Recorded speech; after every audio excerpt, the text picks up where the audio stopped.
السلام علیکم ورحمۃ اللہ وبرکاتہ۔ کچھ سال پہلے جاپان کی حکومت نے یہ فیصلہ سنایا کہ وہ بوڑھے جو کسی کام کے لائق نہیں رہے، یعنی وہ بوڑھے جو اب بہت کمزور اور ضعیف ہو چکے ہیں، انہیں شہر سے نکال دیا جائے،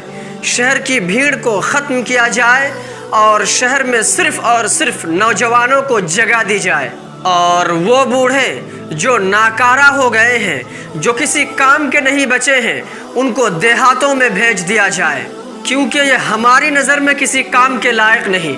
اور جب آدمی کسی کام کے لائق نہیں تو پھر وہ عزت کے بھی مستحق نہیں۔ لیکن یہ دنیا کا قانون ہے، مگر اسلام کا قانون اس سے بہت مختلف اور جدا ہے۔ ایک شخص اگر زندگی بھر نیکیاں کرتا رہے اور پھر وہ ایک دن سفر میں چلا جائے اور سفر کے دوران وہ نیکیاں نہ کر سکے،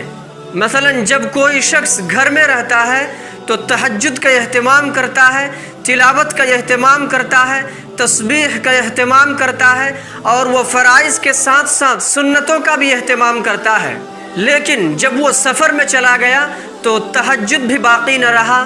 تلاوت بھی ختم ہو گئی اور تسبیح کا اہتمام بھی نہ کر سکا۔ اسی طرح کوئی شخص صحت کے زمانے میں بہت سارے نیک کام انجام دے رہا تھا، صحت کے زمانے میں وہ مریضوں کی عیادت بھی کرتا تھا، صحت کے زمانے میں وہ غریبوں کی مدد بھی کرتا تھا، صحت کے زمانے میں وہ مسجدوں میں جا کر جماعت کے ساتھ نماز بھی ادا کرتا تھا، وہ روزہ بھی رکھتا تھا، لیکن جب وہ بیمار ہو گیا تو نہ وہ مریض کی عیادت کر پا رہا ہے، نہ غریبوں کی مدد کر پا رہا ہے، نہ بقیہ سارے کام انجام دے پا رہے ہیں، تو بھی اسلام نے اور پیغمبر اسلام صلی اللہ علیہ وسلم نے فرمایا کہ ایسے شخص کو بیماری کی حالت میں اور سفر کی حالت میں نیکی نہ کرنے کے باوجود بھی ثواب ملتا رہے گا۔ جی میرے بھائی اور میری بہن، آپ اس بات کو خوب اچھی طرح سمجھ لیں کہ اگر آپ صحت کے زمانے میں یا مقیم ہونے کے زمانے میں، یعنی گھر میں رہتے ہوئے نیک عمل کر رہے ہیں، میں فرائض اور واجبات کی بات بالکل نہیں کر رہا ہوں،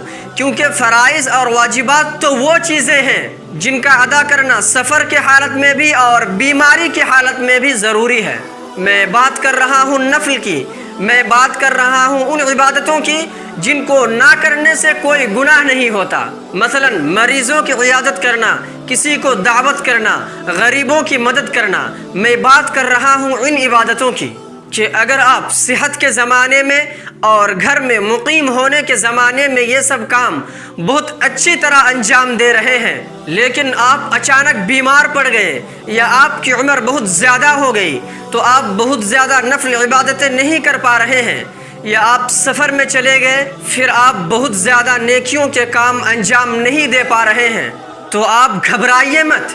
کیونکہ پیغمبر اسلام صلی اللہ علیہ وسلم کا فرمان ہے اذا مرض العبد او سافر كتب له مثل ما كان يعمل مقيما صحيحا، کہ جب بندہ بیمار ہو جاتا ہے یا سفر میں چلا جاتا ہے تو اسے بیماری اور سفر کی حالت میں اتنی ہی اجر ملتا ہے جتنا اسے صحت کی حالت میں اور گھر میں مقیم ہونے کی حالت میں نیکیاں کرنے کی وجہ سے مل رہا تھا۔ یعنی اب اگر وہ نیکیاں نہیں بھی کر پا رہا ہے تب بھی اسے ثواب ملتا رہے گا، لیکن آپ بیماری اور سفر کی حالت میں فرائض اور واجبات کو نہیں چھوڑ سکتے، یہ بقیہ تمام نوافل عبادتوں کی بات ہے۔ آپ اسے نیکیوں کی برکت کہیں یا اللہ کی رحمت کہیں، آپ جو چاہے اسے نام دے سکتے ہیں۔ اللہ نے نیکیوں میں وہ برکت رکھی ہے کہ بعض حالات میں انسان نیکیاں نہ کر بھی پائے تب بھی اسے مفت میں ثواب ملتا رہے گا۔